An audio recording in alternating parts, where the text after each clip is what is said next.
natin ang Aura PH. Yes, they have a championship mindset. Stellar, especially on his signature Grok. Makakalaban nila ang isang koponan that had a great start but had a setback yesterday. So now, they want to make a comeback. Kilalanin natin ang Onic PH.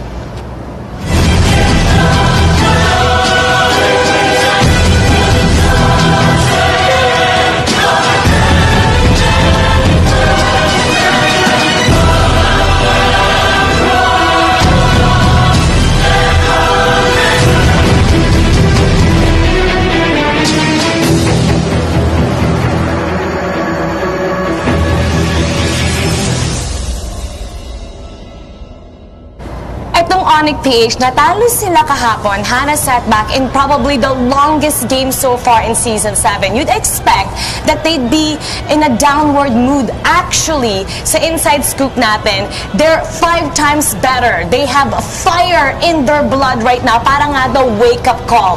Paano nga ba nagiging wake-up call ang isang pagkatalo tulad ng nangyari dati para sa Onic, Rob? Well, for Onic, diba, since wake-up call, given na natalo kayo for a series, parang mas nakikita nyo kung ano yung mga nagiging mistake nyo, yung mga nagiging mali nyo on the plays, and for sure, yun yung gagamutin nila going sa susunod nilang mga series. Makikita natin ngayon ang kanilang lineup kung sino nga ba ang gustong bumawi.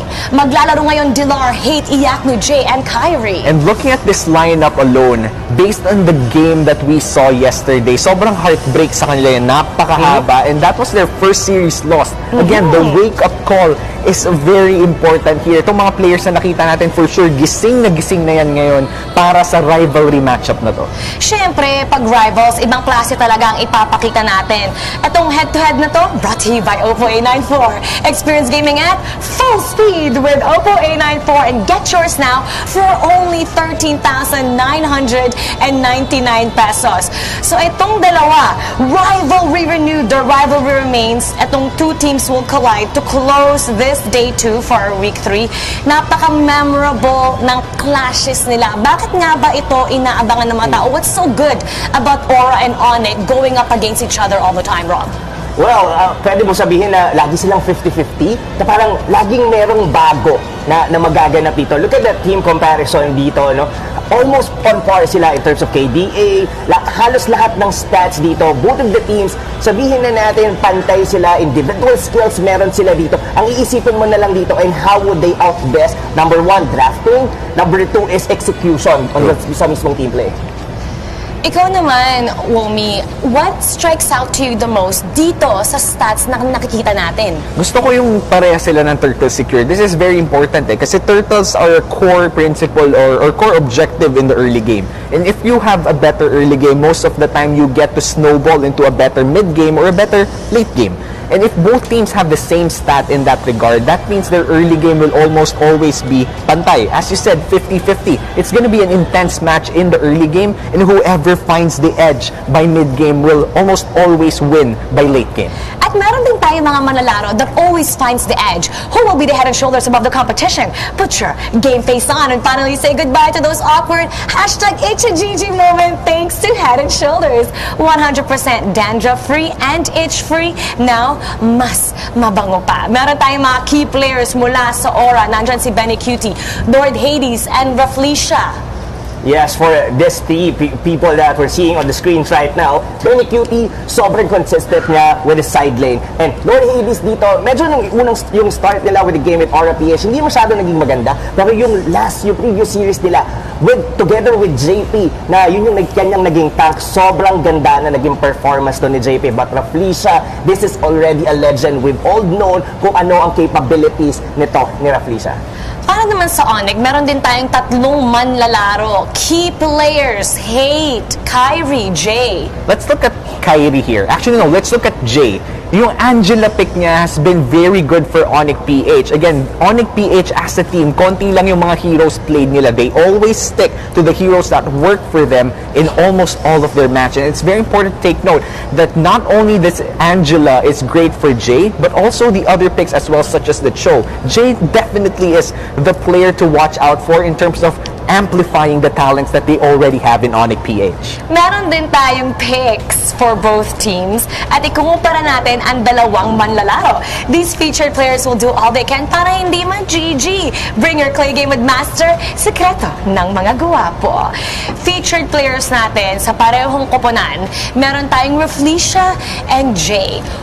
Comparing these two and looking at these stats, how will you compare them both? Well, looking at the role first, we have to take note that kill participation is the best stat to look at here. Hindi mo kailangan bigyan ng masyadong paki yung KDA. Kasi pag ikaw yung tank, kadalasan mamamatay ka talaga you're risking your life for your team. Tama. So KDA won't be that much of an issue, but kill participation is. And looking at the stats alone, I have to give it for Jay. 69% on that roaming potential of his, and that just means that almost everything that's happening around Onic PH, meron siyang ginagawa para sa team niya. Another interesting thing to see also, yung laning formation. Rob, let's take a look at this lane prediction. Yes, look in here, no? Wow, actually, tinitignan ko dito, was that JP on the side lane right now? So, meaning, we are actually seeing Greed, Hades, and Reflecia on the mid lane. I think this might be the first na makikita natin dito, and this just shows that si JP sobrang versatile na, multi-role, kumbaga, itong player na to. This matchup, Onic PH versus Aura PH, the rivalry is renewed. It's really interesting to see how both will face each other with this whole new lineup. Siyempre, hihimayin yan at magbibigay kulay ang ating mga shoutcasters. Anchor and analyst, pasok! A familiar rivalry with different faces. Ito ang storya ngayon. Onic PH versus Aura PH. Ladies and gentlemen, always remember that the MPL Philippines Season 7 is presented by Smart, the official tournament telco partner of the MPL. Free to game great with Smart. Free games for all. Welcome to the Caster's Desk. Ako nga pala si Butters, ang inyong magiging anchor. And kasama ko naman ngayon si TDZ, ang inyong magiging analyst. Tads, kamusta? And what are your certain expectations dito sa laban na to? Tol, I'm really excited. Gusto kong makita ulit ang El Clasico. So sa akin, napakalaking bagay kasi changes nga sa phases, pero I think the playstyle will still remains. Pati yung competition, yung dalawang to. As going back, as a few seasons more, talagang ganun yung pa rin yung impact ng laro. And as we continue to deal with the COVID-19 pandemic, we encourage everyone to follow the government's health and safety protocols. This includes practicing social distancing, wearing a face mask and face shields, sanitizing, proper hand washing, and staying at home as much as possible. Let's all do our part to stay safe and help stop COVID-19.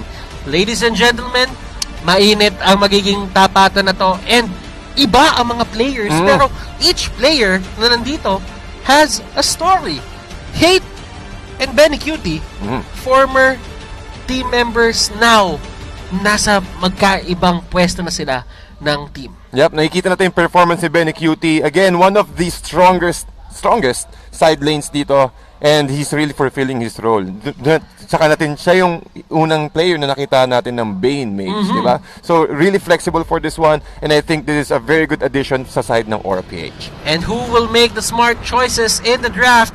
This draft is brought to you by Smart, the official tournament telco partner of the MPL. Free to game great with Smart, free games for all. Ngayon, looking at the certain boot camps dito and the drafting screen, makikita mo na Reflecia will be playing this time around. Oh, so tingin ko saktong-sakto din yun eh. Against Onic PH, gusto nating ilabas dito yung memories, yung memories ng Reflecia is playing, especially going back to his tank role, o ano man yung role na gamitin niya, but still the composition still remains the same. Nakita natin, looking at the draft right now, Benedetta and the Johead, ito yung mga pagkakataon na Onic PH, okay, alam natin na ito na yung, sa tagal ng paglalaro natin, for sure, alam na natin kung paano maglaro yung isa't isa.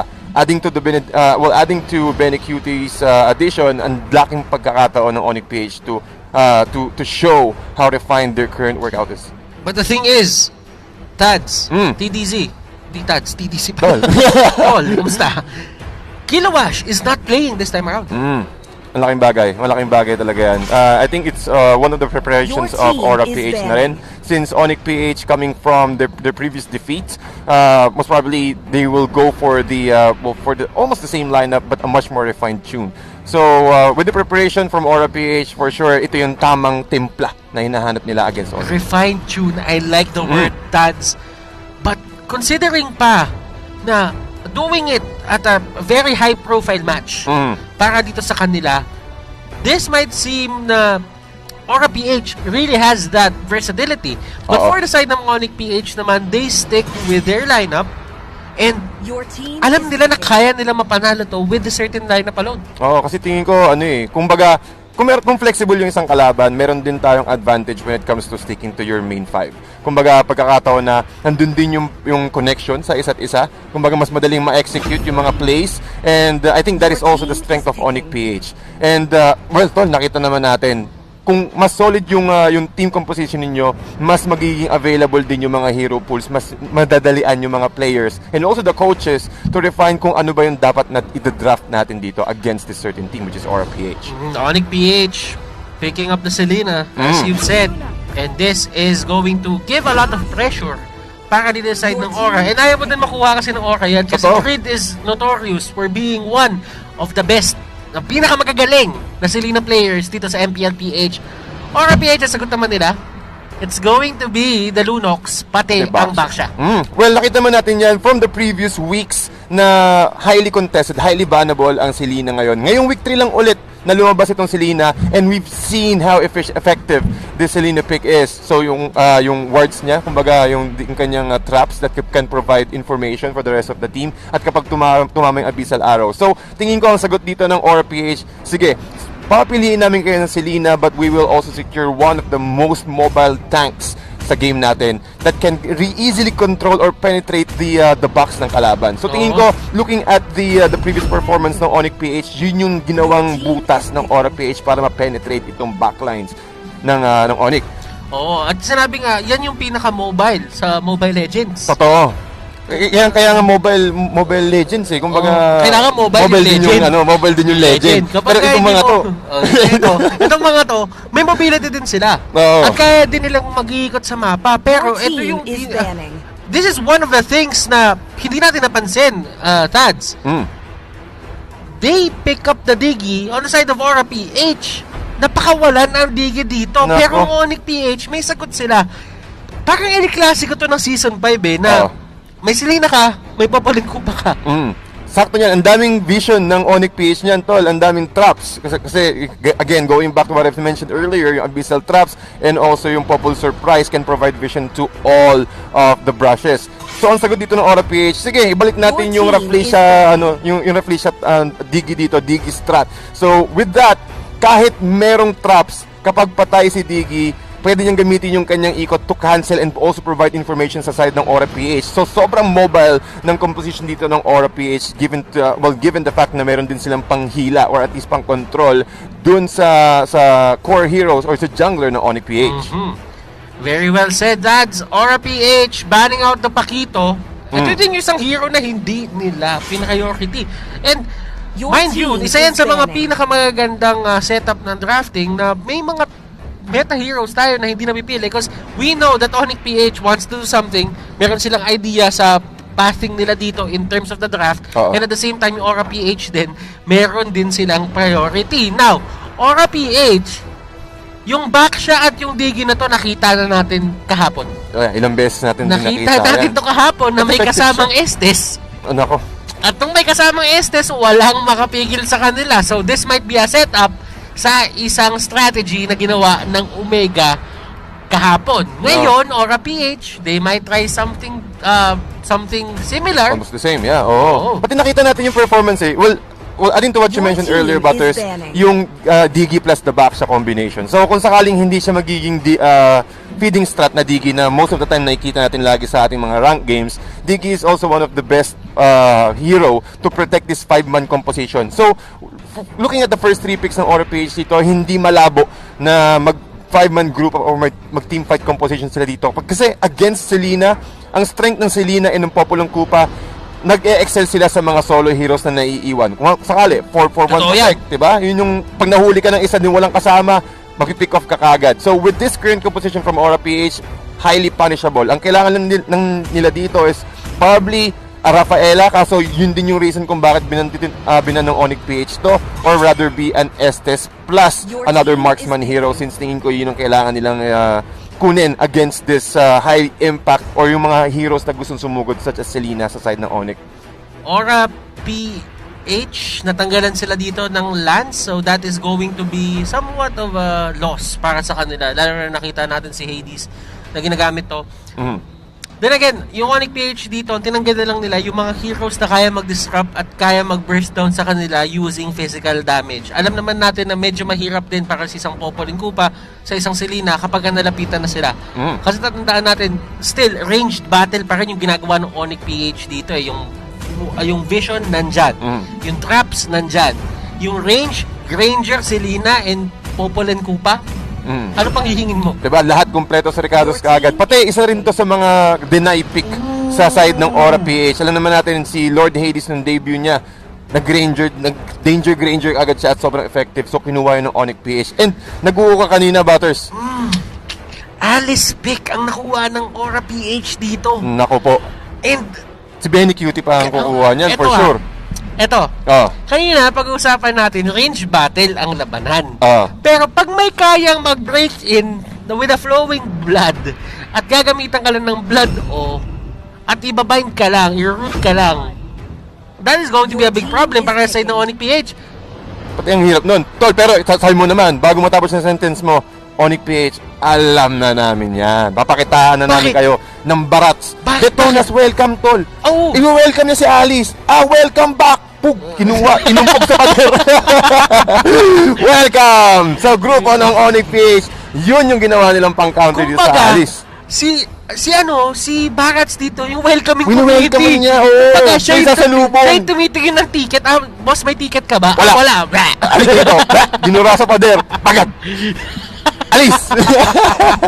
But ang hirap din kasi, well, given the fact na si Barats naman kasi mga kaibigan, kapag nakakuha siya ng big guy niya, yung lumalaki siya, tumataas din yung physical and magic resistance, or rather yung armor para sa side ng Onic PH. So siya yung magiging main tank against the Lunox burst. Pero alam mo, eto naman kapag ka kasi may Lunox yung kabilang side dito, usually iniiwasan mo na mag-Barats kasi yan yung mga direct counter sa isang Barats. So, nakita na dito ng Onic PH na meron ng Lunox Pero pinili pa rin nila yung Barats. Tingin ko rin kasi it's all about counter. Yes, I do respect na Lunox kapag counter siya with the burst from the Chaos Assaults. Pero kapag nauna dito yung itemization ni Dilar, or rather ni Barats, mas madali niya makokontrol. Pati, ang magiging sagot nila dito, parang patching up the problem. Kung ang problem ng Onic PH, yung sasalubong si Alice, especially with Benny Cutie's mastery on this Alice, control ka agad. Kaya nilang i-risk yung ganong counter especially para lang makumpleto yung kanilang timpla against Orange PH. Aura PH. Tama naman, Orange PH. Orange naman sila nakita ko kasi orange din yung kulay. Orange naman sila si Orange PH at si Yellow PH. Gana daw. Gana yan. Gana. Still, it is what it is. Ladies and gentlemen, game number 1, Onic versus Aura. Napaka-pamilyar nitong rivalry na to. Now, with different faces, sino nga ba mananaig? Tol, tingin ko dito, depende yan kung sino mauuna sa timpla, or rather sa timing. That's what I'm trying to say. Kasi nakikita natin dito, JP, also with the retribution, this will be a feedy, Diggy na feed. Kumbaga, pero mapapanish siya dito. Hate will be the ones going to secure the first blood. Pero given the fact na yun talaga yung role na gustong ibigay ni JP, papatay lang siyang papatay, providing information. Since wala silang healing factor sa side ng Onic, itatrap nila si Jay or either si Hate. And JP dito, talagang hindi ka tinatantanan. Alam din ng Onic dito na hindi sila pwedeng rumekta doon sa My Purple Bomb. Kasi alam nila, si JP, meron siyang retribution dito. And Kyrie, ang dami niyang tinitake na damage dito and nakapatay. Si JP, and ibig sabihin nun, mag-reset yung kanyang Gold Bounty. Indeed, back to 200 dito at yun ang gustong-gusto ng Onic PH. Sige, gusto niyo mag-Digi strat? Okay, bibigay namin yung isang buhay namin just to make sure na si Hate is makakuha ng additional gold on top of that. Pero Arrow, sabi ng Kyrie dito, okay lang papabait out ako. Mukhang makakita tayo ng opportunity dito sa Sonic PH to abuse the matter na, babalik 200 na naman. Just to abuse the fact na Digistrat yung play ng Aura. Wini-weather lang dito ng Onic PH yung ginagawa na side ng Aura habang naman si Hades having the time of his life. And almost mauhuli na sana doon si Iyakno. Pero bago mabato yung pana, nakaalis na siya with the BMI. Sobrang bilis talaga ng pagkakataon dito, Butters. Nakikita mo naman, even Hate getting a lot of gold here and he went for the killing spree, so okay lang. Pero ang importante dito is bago mo makuha yung purple, patayin mo muna or i-take down mo muna yung si Rafflesia on his Diggy. Kasi kapag naka-open si JP rather or pagbuhay siya, makukuha niya agad yung buff with the retribution. Down to 96 gold, pero ganun pa rin yung impact niya. So kailangan mag-ingat dito ni JP na hindi siya makapatay. Pinakamalaking lokohan sa balat ng lupa, Rafflesia dito, hindi lang may lamang. May lamang dito. Oo. Grabe, hindi na same yung setup dito ng both of the teams. And that's Sonata, nagkabatuhan dito. Pero Rafflesia, makakaalis siya. And look at this! Pumasok na dito si Greed. Pero nahuli si JP. And yun yung role ni JP talaga dito. Ang ma-take down. Greed will be caught out in the process as well. That is going to be a double kill para dito kay Kyrie. May opening kay Hate. Nakunin naman dito yung kanyang orange buff. And Dilar, siya naman yung mag-i-stall kahit paano para dito sa Diggy. Para nga hindi makatribution yung orange buff dito ni Hate. At ang laking bagay niya, no? Nakuha ba niya? Nakuha niya! Saktong-sakto yung pagka-respond. Nice timing para kay JP. At sulit na sulit agad yung pagkapatay niya dito. However, yung going back to what we were talking earlier, si Kyrie Tol nakakakuha na rin ng kanyang farm. 4-1-5 para sa mage na Selena. So, kapag nakakuha ng Calamity Reaper or at least going for the burst, Clock of Destiny, mahihirapan lalo dito si Benny Cutie na mag-sustain ng damage, especially for Lord Hades. Kasi ang dami nilang stun, parang ganito. Pero look at that, Jay being very aggressive at na-takedown na naman dito si Diggy, pero yun talaga yung trabaho niya. So, hindi natin siya masisisi. Ngayon, ang question naman is, ang tagal lang tinutok natin sa Onyx, so let's shift dun sa advantages na nakukuha ng Aura. Well, nakikita ko dito uncontested ang isang Yison Shin. Indeed. At nakikita naman natin, Yison Shin isa sa mga heroes na talagang sobrang umikot sa jungle. While using his passive and also with the retribution, ang bilis niya makakuha ng info as well with his mountain chakra. Pero kapag naiwanan ng Yison Shin at kapag nakapwesto siya na maayos, mas mabilis niya mababurst even yung si Selena. Kahit mas stun siya, pag na-champuhan niyo yung Traceless, andaling i-dodge. And also, hindi pa natin nakikita yung impact dito na hindi nakokontrol si Benny Cutie. Alam naman natin yan every single time na si Benny Cutie yung isang player na talagang mahirap maghanap ng pagkakataon para umatake. Yung surprise factor. Every single time. Nakita natin yan before, hitting the 3-man Blood Ode. Tapos yun yung naging opportunity ng Aura to win every skirmishes. Ngayon, sabihin na lang natin na napapatch up kasi ng Onic PH yung nagiging problema nila. Talagang kinukuha nila yung farm doon sa may Diggy.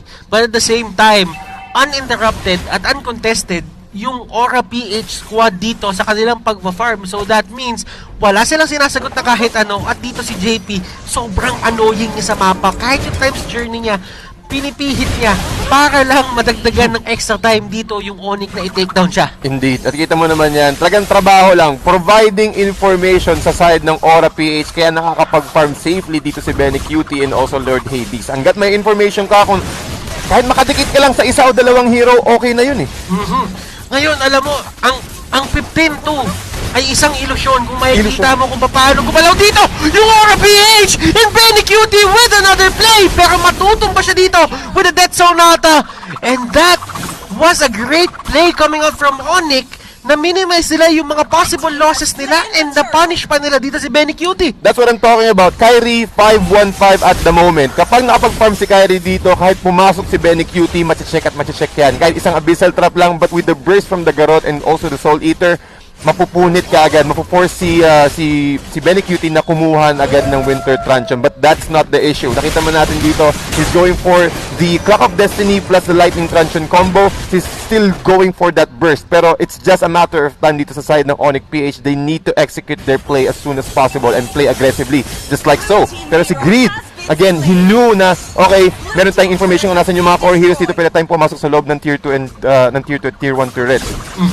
tatandaan mo dito, men, ang pinakakalaban ni JP dito, yung si Doggy Doo. Doggy Doo. Yung wolf ni Pag ginaringar ka niya, yari ka dun. Kumbaga kasi, yun yung kaaway niya ngayon eh. Kasi tignan mo, ayan lalapitan siya ni Jay. Ngakat na siya. Arp, arp, arp, arp, arp, arp, arp. Eh, dito si JP, isa siyang ibon. So, ang ginagawa, tweet, tweet. Pero nandun, sa may pinakalikod, Lord Hades, nahuli siya dito. Iakno going in, trying to go for the execute. At natumba pa rin dito si YSS. Hindi niya nakita si Benny Cutie na nasa gilid. Kumbaga pagkakataon niyo ng Onic PH to move forward, pero na-check siya. Hindi niya napansin. Ito may ginagawa dito ni Jay. Sige, sige. Take down mo ako. Gusto ko yan. I-reset mo yung timing. I-reset mo yung death counting, yung bounty mo. Okay yan. Pero ano rin eh, parang alam din ni JP, hindi. Alam ko, bait to eh. Pag binomba kita, alam ko, babalik sa 200 gold yung bounty ko. Pero okay lang, kita mo yung discipline dito ng Aura PH, just sticking to their role. Your main role is just provide information and mess up the farm of the core. Pero medyo naiiwan dito si JP when it comes to that, kasi nagbigay din siya ng kill earlier, or ng death, ng kill earlier. Pero, na-maintain din naman ng Onic PH yung ganitong klaseng... Ay, ito. Ang dami palang animal dito sa larong to. May ibon, may wolf, merong T-Rex. Meron T-Rex, meron pang turtle. Hindi mo makikita yung T-Rex sa isang zoo. Yun yung problema. Yun lang. Kasi kung kumbaga sa mga first generation ng mga zoo yan, meron pang mga dinosaur. Ay, zoo na ba nun? Pero iyak na dito. Nahuli ni Benny dito. With another aggressive play, Aura PH, they're tearing apart yung base dito, yung turrets dito, ng side ng Onic PH and JP. Unrelentless to the point na si Hate ay level 8. Nako. It rhymes. It rhymes. Once na it rhymes, laging pasok yan. Pero kita mo naman, level 8 pa lang si Hate. At yung rest ng Aura PH, looking at the level 11 si Lord Hades, which is yung counterpart ng farm nila. Ito yung binibigay ng Digi. And that is how uncontested, ladies and gentlemen, yung farm dito ni Hades and Iakno, siya ang nagiging lifeline or insurance policy para sa Onic PH na kahit hindi makapag-farm si Hate dahil kinukulit siya, meron tayong isang clone na makakapag-farm at makakapagbigay ng space papaano para kay Ranger or kay Hate para makakuha ng konting breathing room. Indeed. At pero nakikita mo naman yung impact talaga. Kasi since kapag nandyan yung Digi, kailangan mo ng at least 2 or 3 heroes, especially sa early game, para ma-contain. So, kapag meron 3 heroes, nahahati yung experience, and that's one of the reasons why na ang baba ng level nila. Pero kailangan mo pa rin kontrolin yan. Hindi mo hahayaan na makapaglagay ng bomba, pati ma-pull out ka ng ng second skill niya. So, yun yung nagiging risk. Kaya highly contested pa rin talaga, highly banned dito yung Digi.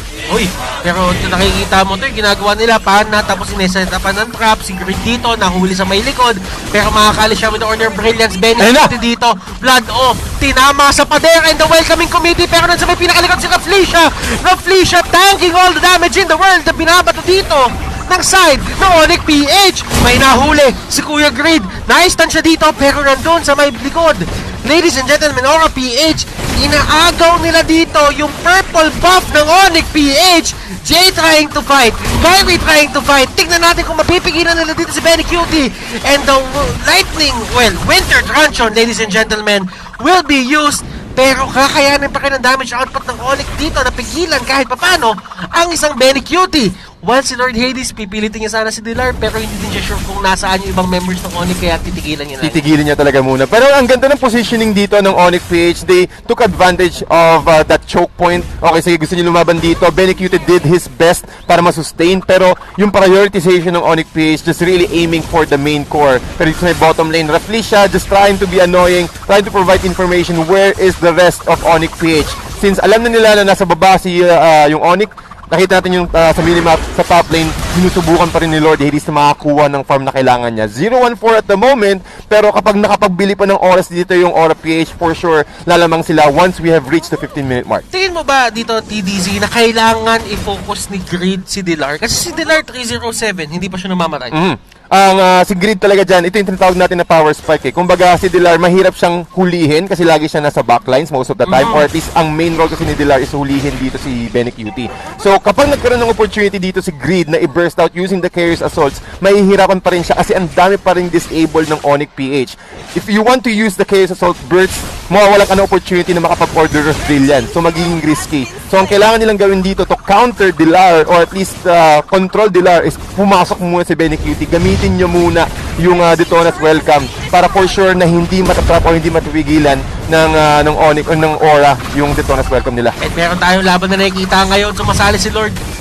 And iniikot-ikutan ni Lord eh, parang sa nagsasaling ket-ket si Lord. Si Grid ka, munti ka na tamaan ng pana, pero si Grid doon ang pinaka-main target dito ng side ng Aura PH. Aura will take him down, and Jay dito try to take down Grid, pero Grid mabubuhay. JP with a time's journey. What a play coming out from Aura PH. Teamwork makes the dream work. Indeed, at kitang-kita mo naman saktong-sakto, binate lang ni JP yung kanyang kakampi. Pero nung at the right moment, nahahampas, yung tatapak na si Dilar, hindi talaga niya binigyan ng pagkakataon. Saktong time's journey, and also with the shields, that is enough. That's the strength of the DG composition, mga kaibigan. Talagang timing lang ang hinahanap niya. But that gave a lot of opportunities sa Aura PH to move forward. Look at the net worth. 31,000.8 sa side ng Onic at 36.3 naman sa Aura.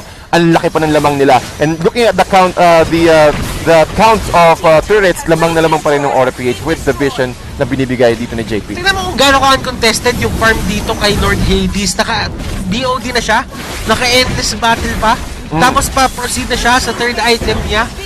JP dito may fleeting time na din, and 123 for so much for the KDA dito ng isang JP. Pero what matters most is manalo sila. And look at this, JP times journey, ginamit niya, Dilar going in. Pero Dilar, hindi niya kinakaya yung damage output na meron dito. Yung side ng Aura. Kinain. Yung pala yung sound effects na ginagawa mo. Nahuli nila dito si Raflesia. Pero nagawa pa rin ng Aura PH yung goal nila at yung objective nila doon was to break in doon sa base ng Onic PH. Onic PH, they're doing a great job, but sadly, napaka-behind dito ng farm nung iba nilang mga cores. So that only means na magkakaroon talaga ng certain advantage yung Aura dito in terms of dealing the damage output. Kasi magaganda din naman yung pinipili ng Onic. But still, kapag ka nagkatutukan na at sila yung natamaan, mas malaki yung nakakamdaman nila. I agree. At nako, mukhang tumama dito yung araw at mukhang mababurst out dito sa Grid, but no. But going back to what you mentioned earlier, I completely agree. Objective is the main of the game. Pagkapasok or pagkakuha nila ng Lord, dumiretso kaagad. Isa sa mga malulupit na team ang Aura PH. The reason why I said that is because kaya nilang magtahi-tahi ng objective. Alam nila kung ano yung susunod na gagawin nila. And kahit merong loss, kahit merong namamatay na membro nila, is 4 versus 5. Pero nananalo pa rin sila because of the objectives, and also kinakapitalize nila yung lamang nila every single time. So, ibig sabihin, magaling sila mag-cross-stitch. Cross-stitch. Yung Ayun, tahi. Running stitch. Kasi nagtatakbuhan din sila eh. Kumbaga, Madami kang alam na stitch, ha? Oo, hindi lang yan alam ko, tol. Malupit ka Marami talaga. Malupit ka sa sa tahian, kumbaga. PLE. Yan. Araling panlupi mo, mga Ano yun, parang kapagpas ng civic. Paano ka matututo ng tahiton? History. Since El Clasico itong inaano El Clasico, yan. Makikita mo kaya sa Araling Panlipunan to. Onic PH versus Aura PH. Soon, tingin ko, ramdam ko eh. Tignan natin, still. It is what it is, ladies and gentlemen. JP dito, still taking a lot of shots dito for the side ng Aura. And gumagamit ng Aura ng resources to take him, yung Onic pala to take him down. But still, the fact remains, I think at this point si JP, pwede na siyang magpahinga sa pagpapa-feed. No. Pwede rin yan eh. Kung sakaling nag-safety dito si JP, merong option na gano'n na early game magpapa-feed ka, then pag abot ng late game, hindi ka na magpapa-feed. Tingin ko, hindi siya magpapa-feed dito kapag umabot na tayo or kapag nakapatay si JP rather, or kapag 6-pack na yung lahat ng kalaban, yung Onic PH. Pero as long as hindi siya namamatay or hindi siya nakakapatay, he will continue doing it. And also, giving that information is really vital para sa side ng Aura PH dito. And given the fact na hindi na kailangan na i-force out yung Mountain Shocker para lang providing information, pwede niyang gamitin agad yun. Pwede gamitin agad ng Aura PH yun just to disable yung kapag nag-group up na sila sa team fight. And JP dito, ginagawa niya to actually to get vision eh. Vision lang talaga. I-vision niya yung teammates niya na dito manggagaling yung Onic. Magko-contest sila dito. And alam naman ng Onic kung ano ginagawa ng Aura ngayon eh. Obviously, but right now, Mountain Shocker na doon sa may pinakalikod at walang malapit na member dito for the side of Onic. And that's going to be Aura getting the Lord Dilar dito. Na-reverse time siya. At may bomba pa. Yakno dito will be the target for Benny Cutie pero makapa-BMI out. Dilar, ang daming damage na tinitake dito, roughly siya. Pinibreak pa, ladies and gentlemen, yung kaya regeneration and kaya dito, tama yung sinabi mo, Tads. That is going to be a running Selena. Benny Cutie in range, sticker pa, and that is going to be a shutdown on the Selena. Ang ganda na ginagawa dito ni JP. Again, yung ikot niya, yung spinning, it cancels regeneration and recall eh. So kapag nahuli ka sa AoE dito ni Diggy, nung kahit patay siya, hindi ka makakatakas. So wala kang opportunity para makatakas and that will go for a sandwich play. And Lord Hades nandito sa area, Dilar trying to use Daytona's welcome. And let us see kung mapipigilan ng Onic PH ang pag-push ng Aura. Wala na Lord Yakno going down. Lord Hades jumping in. Tignan natin, merong minions na nandun. Jay with the 2-man knockout, pero that wouldn't matter as they catch Yakno. Yakno goes down. Aura dito wins convincingly. And ladies and gentlemen, that is another Diggy strategy para sa Aura PH. And this winning moment, by the way, ladies and gentlemen, is brought to you by Oppo A94. Experience gaming at full speed with Oppo A94. Get yours now for only $13,999. Tol, kita mo naman talaga, isa sa mga kinakainisan ko kapag nag-RG ako or kahit sino tingin ko yung Diggy. Ganito ka-effective ang Diggy. Early game to late game, times journey, perfect usage para sa side ng Aura PH at yun yung ginawa nilang pang bait. Kahit sabihin natin na 4 versus 5, pero as long as nakakapag-farm yung core nila, hindi na iwanan, hindi na contest, that's already a win. That is already a win. I agree with you, Tads. And ang daming pwedeng mangyari sa game number 2. Pero bago tayo dumako doon, ipapasa muna natin to sa ating resident analyst na si Wolf. Wolf, alam ko marami kang masasabi dito para sa laban na to. Bakit nga ba natalo ang Onic PH? What a great reminder kung sino nga ba ang nagpauso ng feeding Diggy strategy. And this time mukhang totally different level na pinapakita ng Aura PH with this strategy winning game number 1. My name is Wolf, your analyst. Let's break down game number 1 between Aura and Onic, the El Clasico. By the way, the following post-game statistics are brought to you by Smart, the official tournament telco partner of the MPL. Free to game great with Smart, free games for all. And we already talked about the stats and you know what it is. Sobrang significant nga lang mga kaibigan na si JP on this Diggy getting just literally 1 kill. Ibig sabihin, isang beses lang na-reset yung kanyang streak. Also means na effective talaga ang Diggy strategy. Also, ang magandang i-take note dito ay yung iba pang mga kinuha ng Aura PH to secure their Diggy strategy. Sobrang dali tignan ng Diggy strategy by focusing just on the Diggy. But in fact, you focus on other of the members o yung iba niya pang kakampi. For example, itong Alice as well as this Baksha, the side lanes for Aura PH. The main reason kung bakit gusto mo mag-feeding Diggy strategy is to overload when it comes to the farm. Pigilan yung kalaban mo na makapag-farm, tapos yung side lanes mo dapat nakakapag-push. At lahat ng yon, literally lahat ng check boxes na yon, na check ng Aura PH. For Onic PH, kinuha nila yung Selena na isa sa mga heroes na paboritong kunin din ng Aura. And then they paired up with Popol and Koopa, tapos Granger. So kung titignan mo agad yung mid lane trio na yon, ang bilis mag-take ng jungle dahil meron kang traps, meron kang damage ni Koopa, tapos meron kang Granger. Very quick dapat sila mag-take ng jungle. However, ang nangyari, kung may Diggy strategy, feeding Diggy strategy ang kalaban, checkmate. Wala kang magagawa. Hindi mo ma-maximize yung jungle taking potential. At yun naging dahilan kung bakit effective ang Diggy strat na to mula sa Aura PH. Let's watch that later. But those following, those post-game statistics are brought to you by Smart, the official tournament telco partner of the MPL. Free to game great with Smart, free games for all. At by the way, sa mga nanonood ngayon, lalong-lalo na those who tune in dito sa ating post-game analysis segment, meron kayong chance manalo ng treasure box or skin na worth 599 diamonds. All you have to do is enter through this QR code our live watching rewards, which by the way, only the first 30,000 entries ang makakasama. So, magmadali na kayo and hope you get it.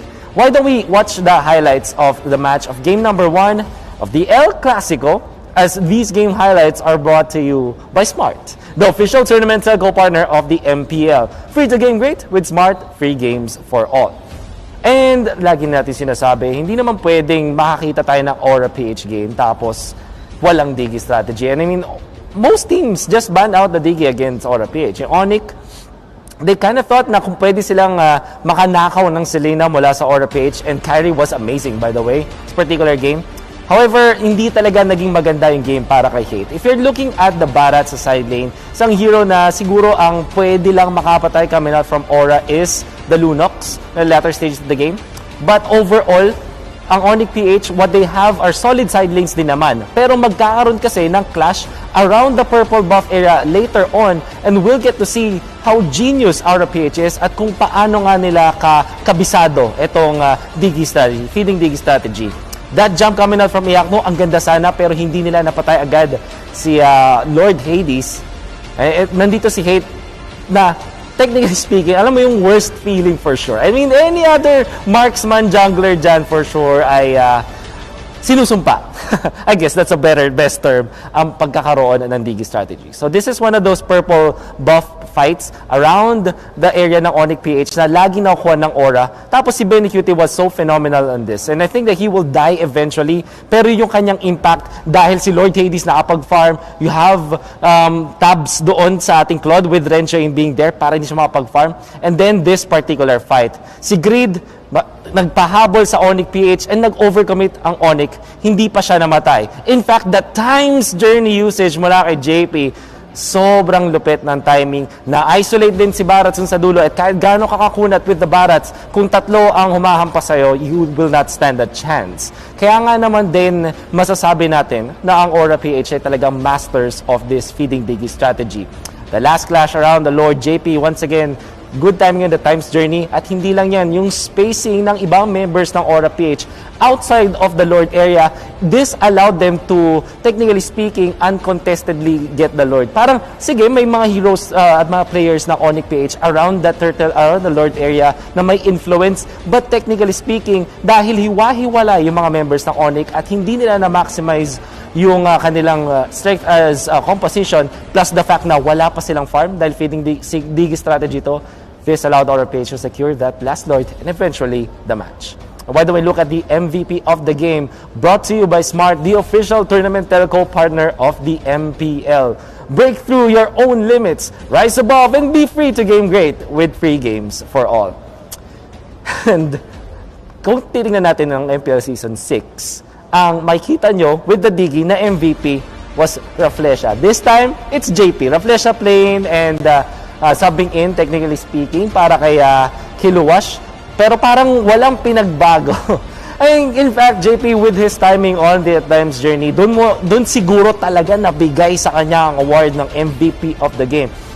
On a tactical perspective, meron talagang strength ang isang Digi strategy at na-master ito ng Aura PH with all the other ingredients. But when it comes to the micro scale of that strategy, lalong-lalo na dun sa fact na feeding Digi strategy siya, pero tama yung paggamit ng times journey. At do take note, sa huling stages ng match, sobrang imbalance ng concept ng times journey because of the fact na pwede siya magtanggal ng crowd control, and that matters so much in the late game, plus the fact that JP itemized properly, nagpakunat din siya sa dulo para pwede siyang habul-habulid at mag-buy ng time.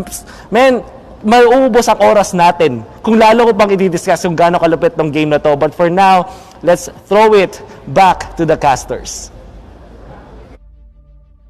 Another Digi strategy nung game number 1. Ladies and gentlemen, welcome back to the Casters Desk. Ako si Butters, kasama ko ngayon si TDZ, and we're going to be here Shoutcasters per for game number 2. Now, before we head on to game number 2, ano nga ba yung mga pwede pang improve dito ng Onic PH so that they get the win and take us to a game number 3? Tingin ko kailangan talaga nila ng sagot sa sa Digistrat. Nakita nila, sinubukan nila na nasagutin yung Digistrat earlier, but unfortunately, kailangan nilang mag-supply or kailangan nilang sundan kung ano yung mga kailangan nilang gawin. So, kung sakaling hindi nila ibaban yung Digi dito, kailangan nilang magkaroon ng isa pang sagot or at least pang safety dun sa mga Digi approach. Hilda, yun yung mga common na nakikita natin na talagang sumasagot sa Digistrat. Yung mga parang almost funneled Hilda na rin sa sideline. So, yun yung magiging potential. And we will see who will make the smart choices dito sa ating drafting. This is brought to you by Smart, the official tournament telco partner of the MPL. Free to game great with Smart, free games for all. Aura PH, Onic PH. Katulad sinabi mo, binan na dito ng Onic PH. Oh. Ayaw na nila. Sabi nila dito, maglaro tayo yung tipong normal patay, laro. yung normal laro. Wag yung ganun. Ibang klase yun. Pati I completely agree sa sinabi ni Wolf kanina. Sobrang daming pwede pang i-explain about this Digistrat. At if you really don't want to mess up your composition or yung draft, yung planadong draft ninyo, just completely remove it from the game. But looking at the Aura PH ban dito, talagang ayaw nila ibigay yung mga tanky heroes, pati si Benny Cutie. Isa pa na hindi natin gaano na-touch earlier, Benny Cutie, ang dami niyang pagkakataon na saktong-sakto yung entrance niya sa Flowing Blood at and also with the combo with the Blood yung stun. Ang dami niyang opportunity na naibigay sa Aura PH for them to catch up to all of those running heroes. And as you can see, Onic PH dito, nag-uusap-usap sila with their coach Rio. And si Aura PH, syempre si Arcadia nandun sa side nila. And ito yung parang love story na, alam mo yon, hanggang sa dulo, kayo pa rin ang makikita. Kumaga sa takbo ng buhay, hanggang sa huli, kita-kits pa rin. Aura PH, Onic PH, forever. May osup, may puso. Kaya nga sila El Clasico eh. Ever since talaga magkakakilala na sila, alam nila yung mga laro. Pero ano lang talaga, more on drafting. Kumaga, kanya-kanyang keso. Angela ang ginamit dito ng Aura PH, and other teams do it. Other teams do it, and alam natin kung gaano kalakas si Angela ngayon sa meta natin. But for Onic PH, since alam nila may Angela silang kakalabanin dito, it's all about making sure na ma-account for yung ginagawa niyang hard card. Kasi ang pinaka-problema sa Angela, yes, alam mo may maprotektahan. Pero ang tanong, sino yung paprotektahan? Yan ang magiging tanong talaga dito. And also given the fact na I can say na this is already a support meta. The reason why I said that is starting nung week 3, nakikita na natin yung Estes, Rafaela, Angela, at pinapriority na sila sa drafting. It means that pro teams, alam na nila kung gaano ka-importante sa meta na to yung support. And given the fact na kahit si Munton nag-a-agree, binabuff na nila almost lahat ng mga support heroes, and this is the call right now. Ito na yung nag-shape up na yung meta natin. Going from a team fight oriented nung week 1 and week 2, now we're going for a much more stable team fight composition with the help of the supports. Healing galing, ladies and gentlemen. Yan ang meta natin ngayon. But Aura PH, gumawa sila ng Baksha dito. Tingin ko si Baksha yung isa sa mga picks ngayon na kukunin mo sa first phase. Sinabi natin na sustain, healing, regeneration, lahat-lahat na pwede mo sabihin, kahit nga yung revitalize nagagamit din. You have to take into account na Baksha is a walking Durance. Yan. Diba? Walking Deadly Blade, walking Durance. Basta matamaan ka ni Baksha, passive niya, tatama, magiging factor yun. Baksha Mark, ang laking bagay niyan. Again, early game with the slow, pag tinamaan ka ng Shield of Spirit, and also with the mobility. Isa rin yun sa mga bagay kung bakit sobrang puna, or sobrang high pick dito yung Baksha. With the mobility, you're soaking one of the best heroes na mag-soak ng damage. Also given the Baksha Mark, plus the Tortoise Poisons, damage nandun eh. Pero kapag nilagyan mo siya ng kahit isang Ice Queen 1 man lang or Dominance Ice on top of his massive HP pool, ang laki na niya. Siya yung tank na pwedeng magbigay ng crowd control and also at the same time magic damage sa isang hero. Kumbaga yan yung literal na yakap. Yan yung tinatawag na box out. Yun, literal, di ba? Box out. Talagang hindi, pati Rafaela Given the fact na, okay, sige, bumuo kayo ng Oracle, para ma-counter nyo itong back shot. Kasi kapag hindi kayo bumuo ng Oracle, for sure, makokontrol kayo yan every single time. And isa rin yung magiging sagot sa Rafaela kasi yung mobility niya pasok agad sa box ng Onic PH. Farsa ang binandito ng Onic PH. Given the fact na kailangan pa nila ng extra damage output dito galing sa isang mage, kasi nga sabihin natin, doon ka naglalak kapag kumuha ka ng Angela. Angela can be a damage dealer, pero kasi ang tatandaan mo doon, kung sino yung hahabulin nung sinapian mo, yun lang din yung madadamagean mo. Unless dalhin ka niya sa dalawang tao, magiging limited yung damage output na ibabato mo. So, kailanganin nila ng isang AOE damage dealing hero. Kung sino man, and Farsa is one of those heroes na nabasa ng Onic PH. Sabi niya, tanggalin natin yung Farsa, ayaw natin yan. Aura PH, on the other hand, sabi naman nila dito, meron silang Rafaela. Ano nga ba ang dynamic duo ngayon ng isang Rafaela? Bruno. Sabi na, tanggalin lang natin, wag natin ibigay sa kanila yung chance na streamroll nila tayo o mag-snowball sila. Tapos, hindi na natin kakayanin i-sustain etong Ling natin kasi masyadong mataas yung damage ng isang Bruno. Totoo yan. Nahihirapan lumapit ang Ling dito kapag with those criticals.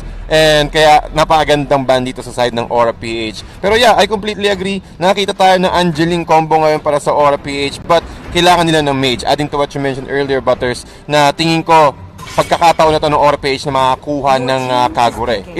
Itong draft ng Onic PH is one of the perfect status or perfect lineup na pwede kang gamitin ng Kagura. Bakit Kagura?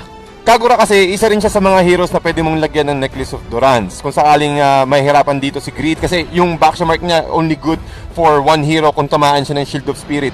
But with the burst capability, yung semi umbrella niya pwede agad ma-reach yung backlines. Kumbaga hindi mo papaperasahin dito si Lord Hades or kung sino man gagamit ng Ling na pumunta dun sa backlines. At isa rin si Benny Cutie na napapansin ko, sigurado ako na isa rin siya sa mga heroes na kayang gumalaw or kayang gumamit ng Kagura perfectly.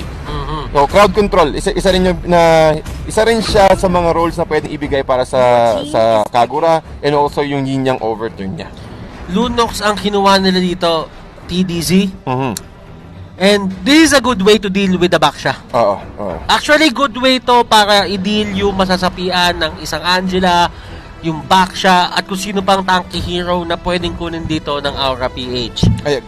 Ngayon, ang tanong, automatic na ba na magiging mid Lunox at saka tank na Rafaela at makukuha na ba ni Dilar etong Cho? O pwede rin mag-side lane etong Lunox tapos tank yung Cho? Posible. Ang daming possibility sa ginagawa ng Onic, no? Possibility. Pero ito na naman, nakita na naman natin to Aura PH. Risky ang play dito ng Aura. Since alam naman natin, kapag merong Natalia, isa sa mga counter ng Natalia is yung Rafaela. Again, once na nag-first kill yung Rafaela, check ka kaagad sa brushes. May hirapan kang makakuha ulit ng invisibility. You need to stay inside the brush for the next 5 seconds.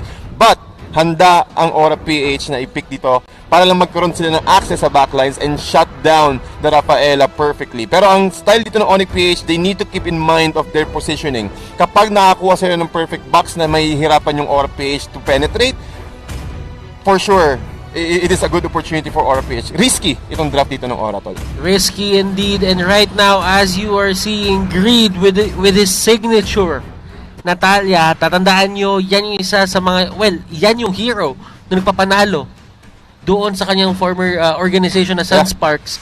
Yan yung gamit niya noon, and this is one hell of a throwback. Ladies and gentlemen, game number 2, Aura PH versus Onic PH. Mapupunta nga ba tayo sa game number 3? We will find out. Now, looking back into the draft, sino yung tingin mo nagkaroon ng upper hand in terms of the drafting na nangyari doon? Well, kung sakaling magkaroon ng items dito si Lunox, alam naman natin na kailangan nila Lunox is one of the mages na mataas yung magic penetration because of his passive or her passive Dreamland Twist. So, kapag nakakuha ng magandang item, nakapag Clock of Destiny into Lightning Truncheon kaagad siya, nakakuha sila ng magandang pick-off, masya-shutdown nila kaagad yung bawat miyembro ng Aura PH. That's the key for Onic PH to win the early game. Pero meron din naman silang mga pang-reserve na mga core heroes dito sa side ng Onic PH, but isa sa mga keynotes ko dito is yung Onic. So, lamang sa draft, yung tanong mo kanina, I think I'll go to Onic PH for that, pero when it comes to execution, let's see. Execution is the name of the game. Tatandaan nyo, drafting is half the battle pa lang. It's 50% of the battle. Kailangan mo pa rin mapa-execute or magamit ng tama yung mga heroes mo just to get that certain advantage. Salamat ng Tads. And you know what? Ang nakikita ko dito is going to be the Roger pick. Yung pinaka-final pick na ginawa dito. Because it really gives etong Onic PH yung firepower na lumaban ng maaga. Isipin mo kapag nakuha mo yung level 6 mo, yung time na lumabas yung second orange buff nyo, nagkakaroon agad ng power spike. And there might be a time na baka talagang ma-box out na dito yung Ling in terms of the objectives, yung mga turtles, yung mga buffs niya mismo, di ba? So, there are a lot of stuff na kailangan i-cover ng Onic PH dito, pero they have to keep in mind na yung back siya dito is not as, sabihin na lang natin, tanky as they would want it to be kasi nga may Lunox ka dito at may Roger. Tandaan mo, si Roger, malakas siya against heroes na matataas yung kanilang HP pool dahil nga may percentage-based damage siya depending on the lost health nung kalaban mismo kapag ka naka-wolf form siya. Indeed. At yun din yung role dito ni Lunox. Kumbaga, with the burst capability, kung sakaling team fight, isang Order of Brilliance, si Roger mag-aabang lang yan ng half HP. Pag nakakita siya ng half HP wolf transformation into a bloodlust howl, ang bilis na agad ngumarangar. Kumbaga makakahabol siya agad. Tapos the wolf pounce, siya yung magiging finisher dong. Siya yung magiging finisher, kumbaga. Yun ang gusto kong sabihin. So, hindi ko kaya sabihin yung ngar-ngar. Wala akong ngar kasi. Ay, sakit. Sorry. Pero yan, ang bilis siya kasing humabol, pati yung wolf pounce niya, talagang makakagat. Yun na lang, walang aryon, makakagat. Alam niyo naman yun na papag-usapan natin, pre. Parang awahan niyo na kung walang gamitin niyo. Going back, Aura PH dito, clearly they are pulling off a lot of strategies na I won't say unconventional, na hindi siya, sabihin natin, normal. Kasi, katulad nga sa sinabi to ng coach ng Omega na si Why Not, na may mga strategies na hindi nakukuha sa scrims or sa tournaments lang. May mga strategies din sa ranked games na kapag tinignan mo, it would make sense. I see. Diba? Kumbaga pati, almost kapag scrimmages pati mga out of season tournaments bukod sa MPL, talagang hindi mo papakita Mas nirespeto yung talagang depende siguro kung sobrang dikit mo yung team na kalaban mo sa scrimmages na kaya nila magtago ng strat or at least mga sister companies, mga ganun. Pero when it comes to this, talking about strategies, talagang labasan labasan na talaga. Week 3 na kasi. Nung week 1, week 2, pwede ka magpakilala lang Kumbaga parang, okay, ito pala yung MPL, ganito pala maglaro si ganyan. But right now, this is the week number 3. Gusto mo nang makakuha ng points. Gusto mo nang lamangan yung mga tao. Tandaan nyo, get the points early para ma-sure kayo doon sa playoffs. Kasi yung top 2 bottom ng yung ating standings. Bottom 2, hindi top 2 ng bottom. Bottom 2. Kasi group A, group B nga naman kasi tayo. Yung dalawang bottom is matatanggal, unfortunately. Sa di sila mapag sa playoffs. So, isecure mo muna yung sarili mo before you think about the things na makakapagpataas sa'yo. Pero, as much as possible, manalo ka. Kasi you keep on racking those points. Baka may oras doon na kapag sobrang kakapanalo mo, wala na makakahabol sa'yo doon sa may top spot. Yep. Talagang secured kaagad yung position. And ito yung hinahabol ng dalawa nating top spot dito sa Group A, sa group natin ngayon. Again, once na lumamang ka na talaga, ang hirap mo nang habulin, mga ganda yung magiging bracket mo when it comes to playoffs. Pero, yeah, I completely agree. Week 3, talagang labasan na ng mga styles ng mga tinatago nilang alas, pero not completely, since reserve natin yan sa playoffs, pero unti-unti na de-develop. Tsaka kasi kapag ka naglabasan ng alas, natandaan mo, meron pa ring area na parang kailangan mo pa rin mag-ready na baka yung alas mo mawala. Yo. Kasi nagpa-patch pa rin tayo. Nagkakaroon pa rin tayo ng meta shifts, nagkakaroon pa rin tayo ng mga changes into the meta na hindi mo i-expect na baka ibigay na lang. And this isn't the first time na kung mangyari man siya ngayon, hindi ito yung first time na mangyayari siya. Oo. Pati ang hilig din kasi ni Munton sa ganun eh, no? Yung mga tipong in-between tournament, lang, okay, sige, sobrang taas ito, bang, i-nerf natin ito, tapos i-block natin ito. And I really think, parte yun ng liga. Kung some tournaments talaga na nakikita natin, it goes for 3 days, ganito, ganyan. Ito kasi, months ang tinitake. So, ibig sabihin talaga, there are some certain changes na kailangan nilang i-adjust, may kailangan silang ayusin, may kailangan silang tanggalin, as so on and so forth. So, That's a good thing. That's a good thing kasi hindi tayo nanonood ng isang parte lang, ng isang meta lang. Kumbaga, madami kayong pwede matutunan as the weeks progress. Pati makikita mo yung flexibility ng mga coaches. Flexibility ng mga coaches, Laking bagay talaga. And right now, ladies and gentlemen, we are still waiting for the game to continue. So, dyan lang kayo, huwag kayong aalis. Samahan nyo kami dito. At ito na ang, ano oras na ba? Kumbaga, ano pa lang alas 6 pa lang, maaga pa dong. 6 p.m. Kwentuhan. Welcome nga pala sa kwentuhan natin dyan. Siyempre, nakikita natin yan sa mga comment section. Guys, abangan nyo yung ating mga papremyo dyan. Nakikita nyo yan mamaya sa ating analyst desk. So, panoorin nyo ang ating analyst stand pala, since wala palang desk doon. Ang analyst stand. Kumbaga, parang yun yung opportunity nyo na makakuha ng mga skins. Pati marami rin yan, mythical raffle draw, lucky draws. So, abangan nyo lang, lagi kayo manood. And the thing is about this tournament is tatandaan nyo, this is under the supervision ng Games and Amusement Board. So ladies and gentlemen, as you can see here, boot camp dito at ano na yung sinuot niyan? Malamig kasi. Kala ko pajama eh. Kumot. Siyempre, kailangan maging komportable ng ating mga coaches and players sa kanilang mga bootcamp. Pero, first, nakikita mo naman to. Talagang relax na relax. Tingin ko, kailangan din talaga yan. Magandang working environment, playing environment para sa ating mga teams. At nakakadagdag din yan sa, sa mood ng mga players. And nakikita mo yung tema talaga dito ng Onic PH. Yellow na yellow. And makikita mo din naman yung aura. Orange na orange, diba? Diba? Saktong-sakto. Talagang umaapoy. Kumbaga parang lagablab eh. Kumbaga sa apoy, diba? Kapag yung apoy medyo maliit, may halong yellow pati orange. Kumbaga, yun ang tema. Lagablab. Lagablab. Pero ito nakikita mo dito, sino ba yung makulit na to? Si Dilac ba to? Ay, hindi si Dilac to. Si Yaknu. Si Yaknu.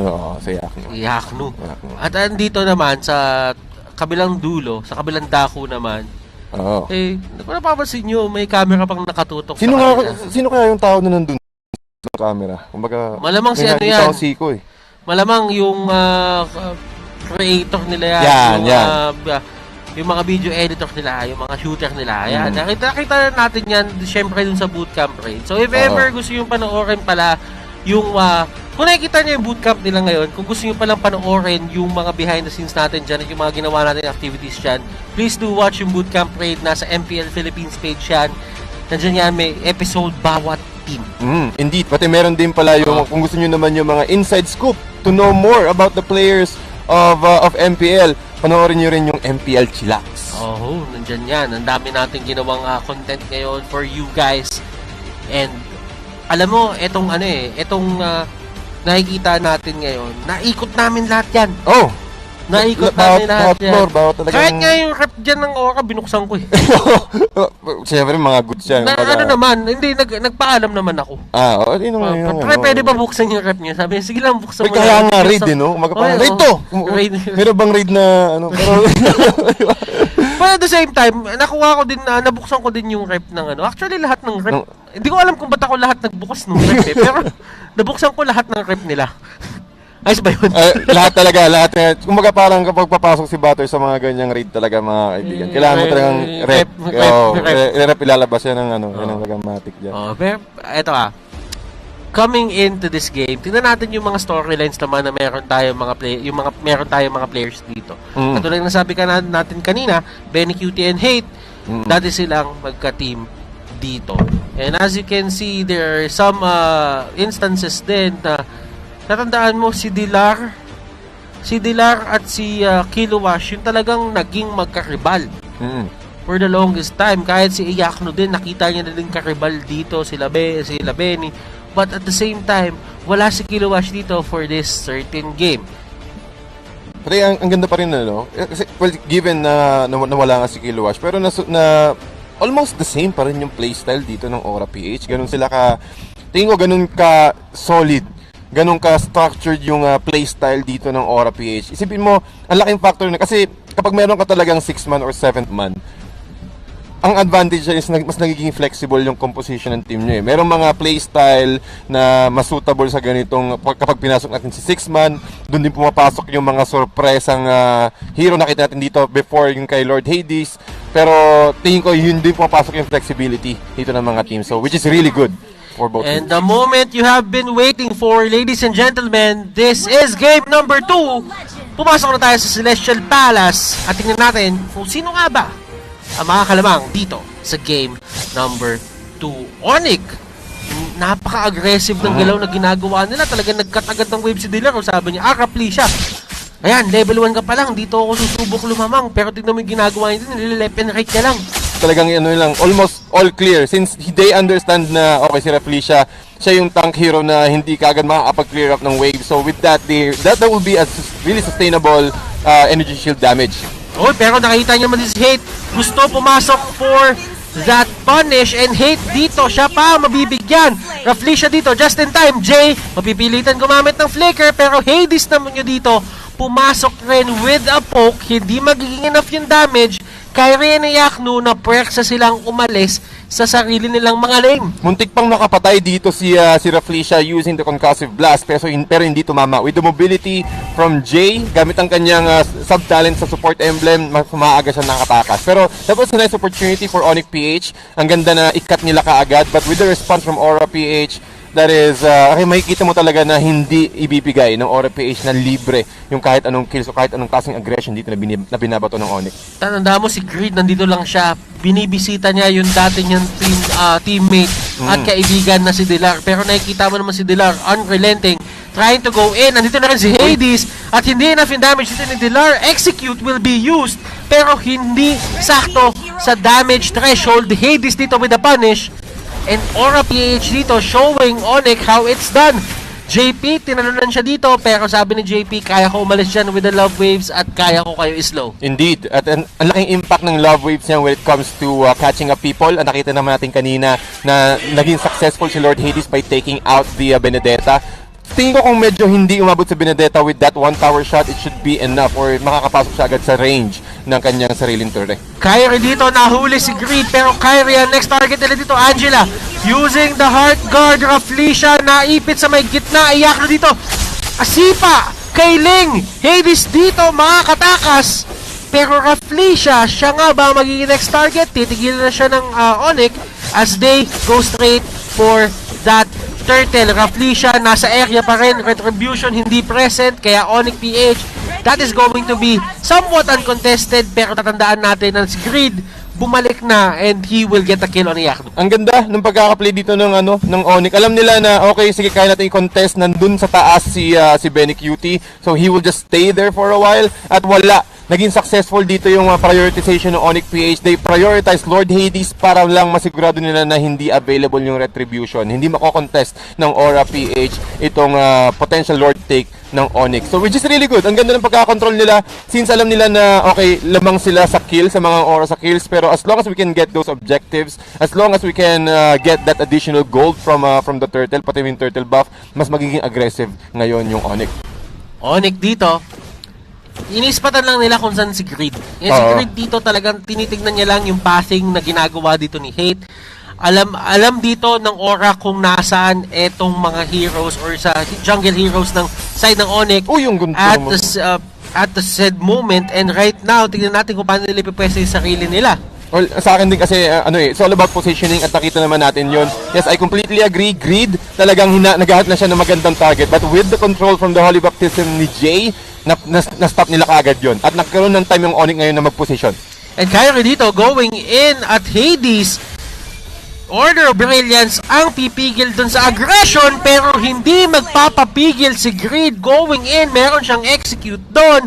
That is enough damage para i-take down si Kyrie. Wow, ang ganda ng pagkaka-pick off dito and also using the execute, just in time, lowered yung cooldown niya kasi yun yung naging last hit. Pero look at this, Hate and also Grid just providing information. Alam din ng Onic PH na, okay, nandito si Grid, we can move to a different target, we can play aggressively, at yun yung ginagawa ni Dilar. Roughly siya dito and Dilar talagang nagsusundutan lang sila dito. Sabi niya, okay, kami Dilar, dash in ako, tapos dash out ako bigla. Nakakasing kita ng onte, pero alam ko naman na hindi kita kaya i-burst down ng dire-diretso. Pero Dilar, getting the kill on Grid, and that is going to be eye for an eye. Mabubuhay ba rin si Dilar? Mabubuhay si Dilar! Maximum range na lang sana ang liligtas dun kay Lord Hades, pero nakatakas agad si Dilar. Roughly dito, tatakas, pero that is the heart guard para lang isalba ang kanyang teammate. And Jay, masaya na sila doon kasi alam nila na gamit na yung heart guard, mas magiging madali sa kanila yung pag-take netong turtle. Worth it yun. Ang ganda ng pagkakalaan ng heart guard doon, hindi yun sayang. Bakit? Kasi kapag namatay si Felicia doon, hindi sila makaka-contest, wala sila magiging main tank. Pero look at this, the turtle fight. Oh, pero look at that, retribution. Walang makakuha dito, ladies and gentlemen, na jungler, and it will go pa rin kay Kyrie. That is an extra protection para dito sa Lunox, at doon sa time na meron siya turtle buff, baka pwede siyang maging mas aggressive. Tingin mo ba, Dad? Completely agree. Kasi hindi lang din naman protection yung binibigay din ng turtle. Meron din siyang additional physical and magic attack. So kapag meron sila, sabi na naman natin kanina na kapag nakapag-farm dito si Kyrie, yung armor penetration, yung magic penetration niya is really big at up against Rafflesia, at mas madali sila makaka-dish out ng damage using the Chaos Assault. So kahit alam nila na walang heart guard sa side ng Aura, so tinake advantage ngayon ito ng Onic. Dilar dito, ladies and gentlemen, nabasagan siya ng turret ng isang back siya, pero hindi mo siya mabiblame kasi talagang ang sakit sa ulo nitong matchup na to para sa isang Benedetta. Yes, hindi ka ganun kadali i-take down, pero at the same time, hindi ka rin mananalo in terms of dueling all in all kasi nga, mapipersa mo siya palabas, and still, kumbaga, mabilis lang din makakabalik yan with his first skill. Totoo yan. At kapag nakabalik yan kaagad, mas mabilis sila makakapag-react. And also, looking at the items here, mga kaibigan, look at Kyrie's item. He went for a Clock of Destiny, so naghihintay na lang siya ng 12 counts sa kanyang COD. And also going for the Necklace of Durance. So kapag nakapag-Necklace of Durance siya, mas mabilis siya makakapag-dish out ng damage and also help the rest of the team na makakuha ng pick-off na parang ganito. And dito pumapasok yung Lunox at yung Roger. Nakita niyo yung buhay niya nung naging onte, nung madami nang nawawala. Roger comes in, na burst na siya agad doon sa area na yon. Iyaklo dito with a Jit Kondo na knock-up man niya, pero tutumba pa rin siya. Dilar and the others, they want to fight. Hades na sa may pinaka likod nila, and hindi pipilit ang Aura, ay ang Onic dito. At the same time, doon naman sa taas, natulak ang Torre ng Onic. Napakagandang trade dito sa side ng Aura at also Onic. They both understand each other kung ano yung mga kailangan nilang gawin at this moment. 7 minutes, mga kaibigan, pantay pa rin ang kill count, pero ang magiging next contesting dito is yung Turtle na talagang good position para sa side ng Aura PH. Mini-push back dito ni Rafflesia, pero mukhang magkaroon naman isa pang magandang laban. And Rafflesia dito, siya ang sinapian ng isang Angela the Heart Guard. Rafflesia, tumatakbo siya. Ang bilis dito ni Rafflesia. Tingnan mo yung ginagawa niya. Nag-first kill pa siya. Tingnan natin kung paano nila paparusahan yung Onic dito. But Onic holding their ground. Ito na ata yung fight na hinahanap nila kanina pa. And will this be another turtle going to the side of Onic? Tatandaan mo, yung last turtle napunta kay Kyrie. Naman, at talagang ito magiging sa side na ngayon ni Hate. So which is really important. Mas magiging aggressive dito yung si Roger, at kapag nagkaharap siya ng kahit siguro hindi na mag-proc yung kanyang Bloodlust Howl, pero as long as meron siyang turtle, mas magiging aggressive pa sila ngayon. And also with Jay, with the Holy Healing and also with the Light of Retribution, tingin ko meron na rin siyang Necklace of Durance, which is really effective up against Benny Cutie's Harith and also JP na Angela. Yun ang kailangan nilang gawin. Pero tingin ko muna siya, dominance yata. The dominance size. Pantay, patas na patas. Actually, ang laban na nagaganap dito in terms of turrets.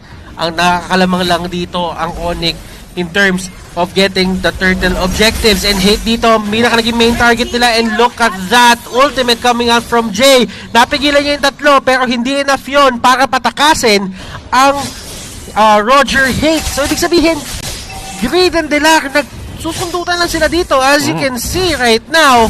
And Dilar, really trying to control and really trying to take down yung mga turrets on the other side of the map. Onic, however, goes to the mid lane at sabi nila, pipigilan namin yung push na nanggagaling kay Angela at kay Harith.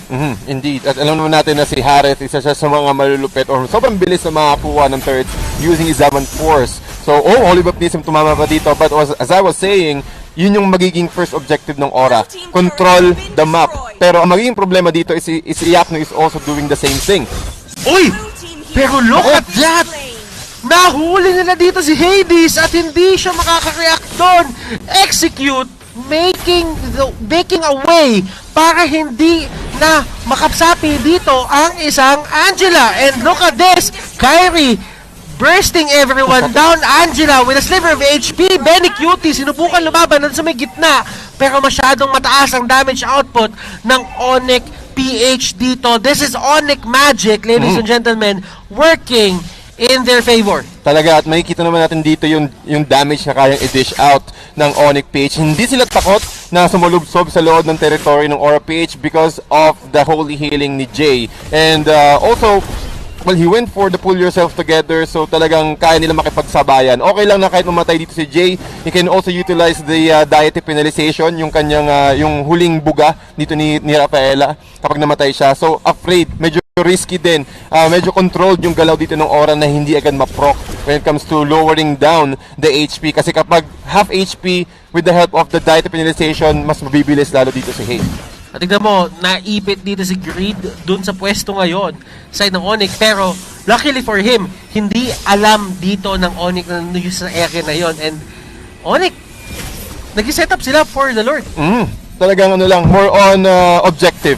Pero nakita dito ni Kyrie si Rafflesia. Nakita mo naman yung damage ng KO sa Sol's Tulog. Ganyan kasakit ang Lunox kapag nakalamang na sila when it comes to item. Meron pa siya mystery shop, so most probably makukuha niya kaagad yung damage burst na hinahanap nila. And madami ang nakasalalay dito para kay Greed. Tignan natin kung sino yung mababurst down niya. And Yakno ang magiging target. Nasipa si Greed dito. And look at this. Hades going in. Tempest of Blades na gamit agad. And medyo nasa alanganan ngayon ng Aura PH dahil nagamit nga yung ultimate agad ng isang Ling. Nako, delikado dun. And with that, since meron silang information na okay, wala na siyang Tempest of Blades, we can now safely take the Lord. Kaya na-steal dito ni Lord Hades since meron siyang retribution, but it's quite risky. Kailangan niya munang tumalong, hindi niya pwedeng gamitin yung kanyang ultimate defensively. But with this Greed just trying to be annoying, trying to catch out, nade-delay niya yung pag-take ng Onic PH sa kanyang turtle, sa kanyang Lord rather. Nakikita mo si Greed dito kung paano siya dumaan, para siya nag-bridge ng onte. Oo. And Hate, nasa area siya, nakita ni Hate dito yung exclamation mark sa ulo niya at alam niya nasa area dito si Greed. And talagang pipilit nila to, pero doon sa may pinakalikod, Yakno dito trying to get away with a sliver of HP. Hindi niya kakayanan yung damage output. Greed dito mahuhuli, pero si Lord Hades gustong lumaban. Tignan nyo yung damage output na binabato dito ng Aura PH, pero Onic, dalawa ang matitira sa kanila doon. Dilar in the shadows, nasa brush siya dito. JP ang kanya nahuli, and Electro Final Blow nandun sa kanya yung love strings, pero kakayanan ba ni JP tumakas dito na eye for an eye yun, and that is going to be the end to that skirmish.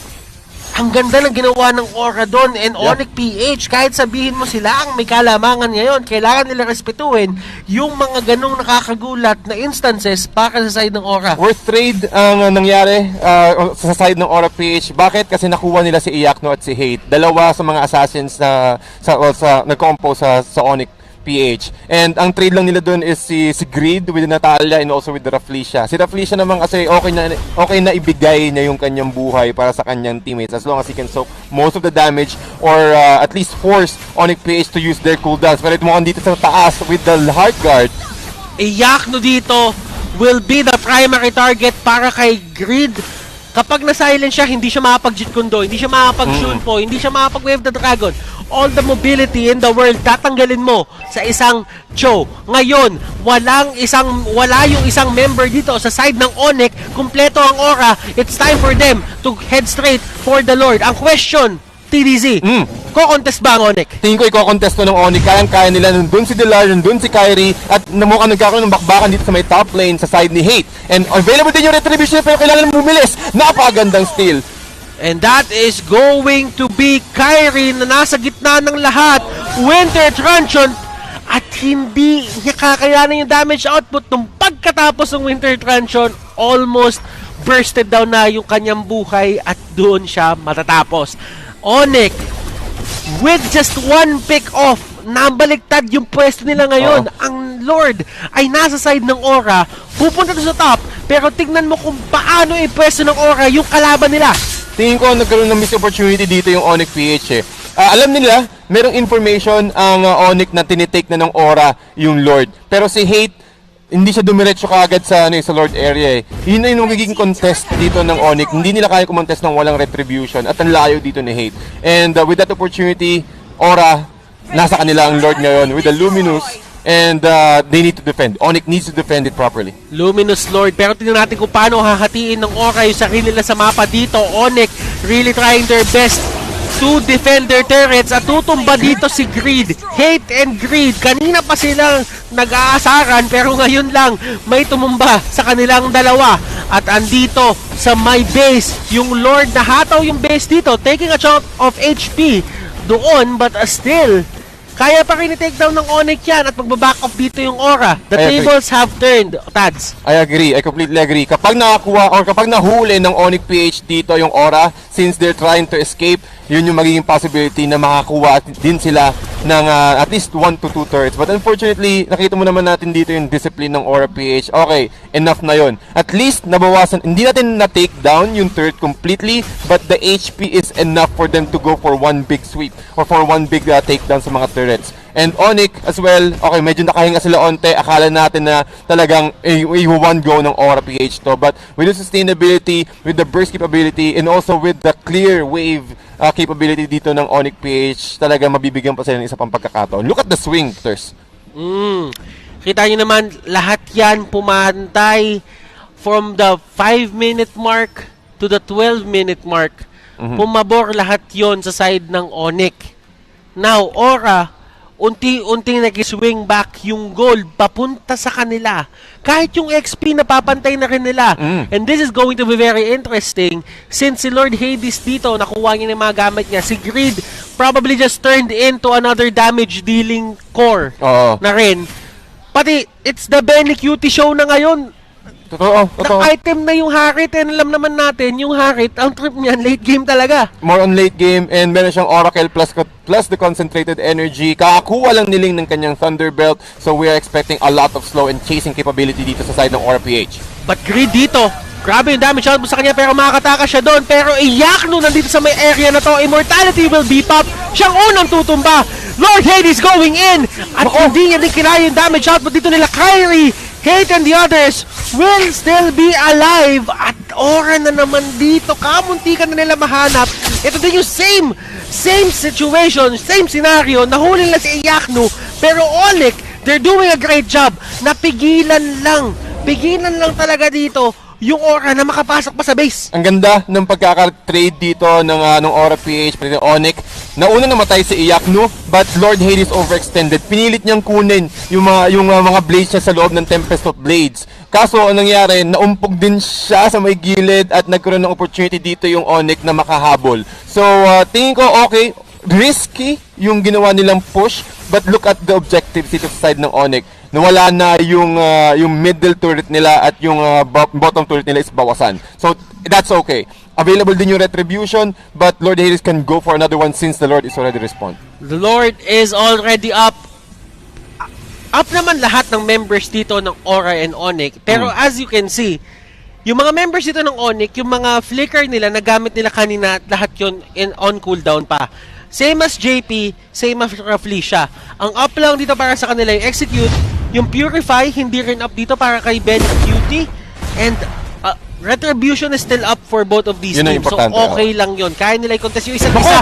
Pero si Greed dito, ginagawa na naman yung ginawa yun ng Season 5. Yun talaga yun, no? Yung talagang yung Natalia lagi every single time mga kaibigan. Kung mapapanood nyo si Greed, yung sa kanyang Natalia, ilang beses siyang nakakuha ng win But just by split pushing, at si Dilar, sinubukan din niya makipag man up kay Lord Hades, but at least advantage to sa side ng Onic PH. Kasi sa side ng Aura. Since wala dun si Ling, walang retribution, nakikita natin sa minimap na almost lahat ng miyembro ng Aura and Onic PH is converging sa may Lord area. So kapag nangyari yon, mapipwersa ang Onic na or ang Aura na pumunta agad gamitin yung kanyang jumping technique para kay Ling na makapunta sa Lord area. Yung pala yung tawag doon. Jumping technique. Jumping technique. Kasi diba merong anong technique, anong style mo boards? Diba may mga jumping technique, may mga hindi nila alam yun. Sa mga millennials, hanapin nyo yan. Yung kicking fish. Running rooster, mga ganyan. Yung jumping technique.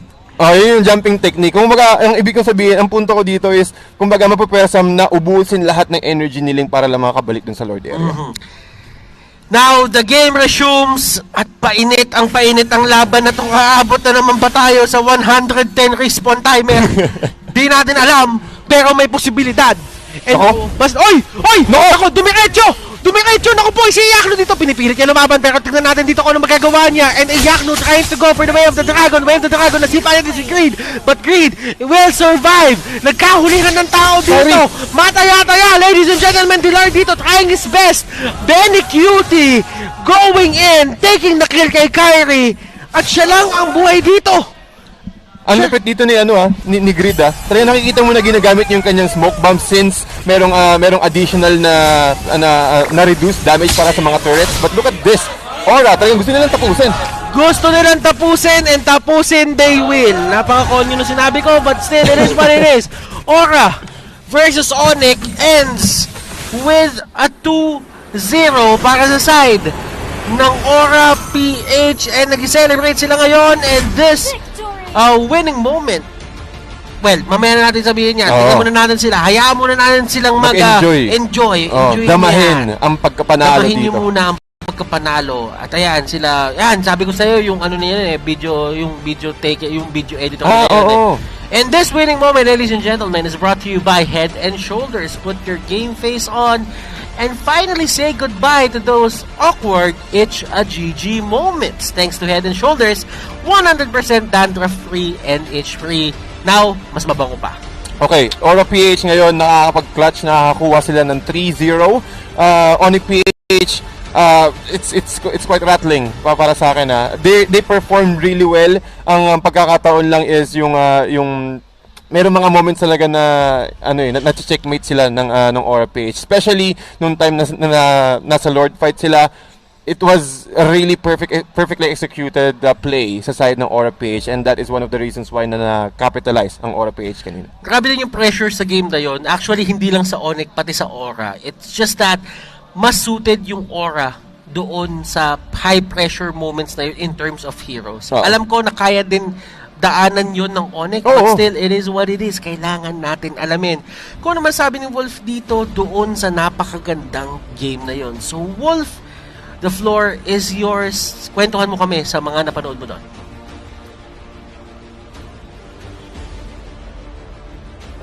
Another classic, or El Clasico nga naman yung nangyari, but another classic tactic ang ginamit ng Aura PH Sam against Onic, kaya nga naman nakuha nila yung 2-0.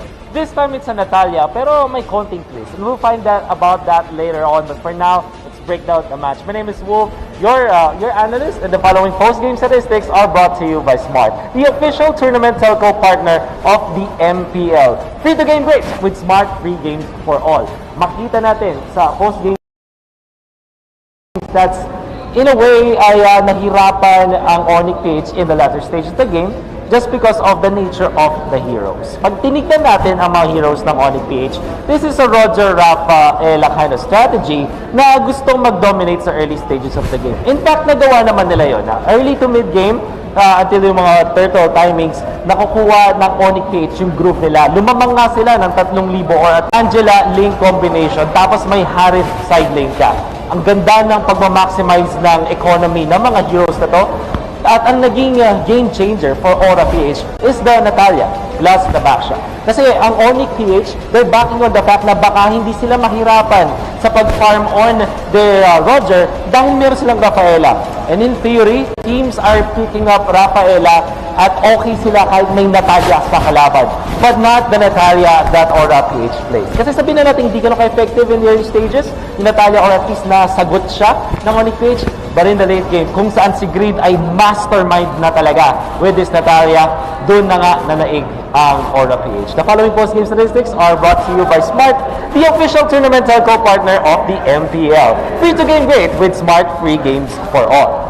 Now, do take note sa lahat ng mga nanonood ngayon, every time na lalabas ang ating post-game analysis, meron tayong live watching reward. So, for you viewers out there na ipa-follow ang QR code na to, this one, just scan it and go to the link or punta kayo sa link na nakikita nyo ngayon. The first 30,000 entries will get a chance to get a skin worth 599 diamonds. Perfect na perfect. So I hope you win. But then again, pag-usapan na natin yung laban. During the highlights, we will see how great of a mastermind is etong Aura PH. These game highlights are brought to you by Smart, the official tournament telco partner of the MPL. Free to game great with Smart free games for all. In the early stages, nakita natin ang Onic PH na mamatayan sila ng heroes pero economic-wise, lumalamang sila. Dahil nga naman sa nature of their heroes. This is Rafaela plus the Roger. Naturally, malakas talaga. And Lord Hades now, siya ang naging big factor para sa Aura PH ay hindi siya napigilan sa pag-farm. Nakakuha nga siya ng mga kills eh. There will come a time though that Onic PH will be able to win the battle. Lalong-lalo na pag si Iyakno ay nakahanap ng magandang flickers, nabugaw nila si Link, tapos eventually taking over the Turtle, then come the next team fights, it will favor Onic. Aura PH leading by as much as 2K nung first 5 minutes of the match, but unti-unting nakakuha ng groove ang Onic PH through the kills. Ang lakas kasi din maghabol ng mga members ng Onic PH. Imagine this, Roger as well as Rafaela and the Benedetta. We might not see the close-outs early on, pero eventually sa mga succeeding team fights, doon na nga nakakuha ng lamang ang Onic PH. But the biggest deal here is handa sila sa late game. Ang Aura PH, meron silang straight up plan, which is to split push and then take over the match.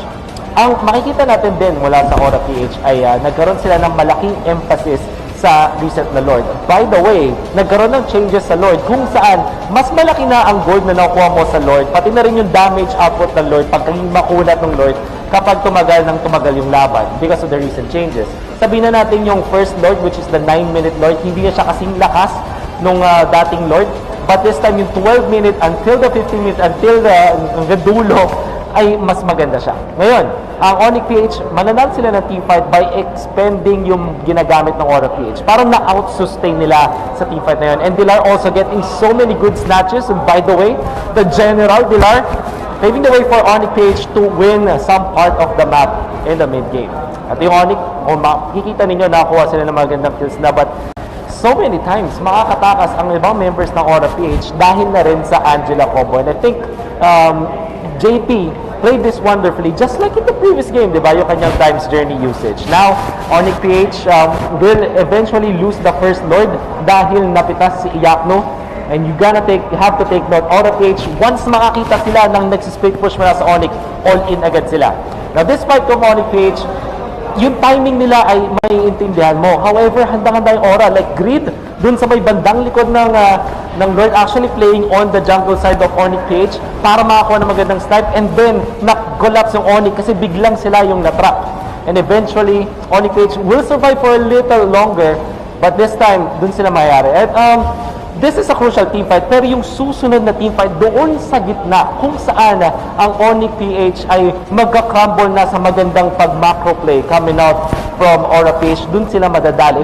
If we just keep on watching this, ang mangyayari lang ay uutakan na lang ng Aura PH yung side ng Onic PH. And we can see here, si Lord Hades, pinlano na nila to. Si Iyakno, we can see na gagawa siya ng play. At ang kanyang play, since handa naman yung kanyang ultimate, which is the Way of the Dragon, aabangan niya kapag nag-ulti na si Lord Hades around this area, tapos i-spam na lang niya yung kanyang Way of the Dragon. But, ang pinaka magandang play na ginawa dito ng Aura PH at handang-handa sila, the slow-mo, you see si Grid, yung timing niya with the silence was more perfect.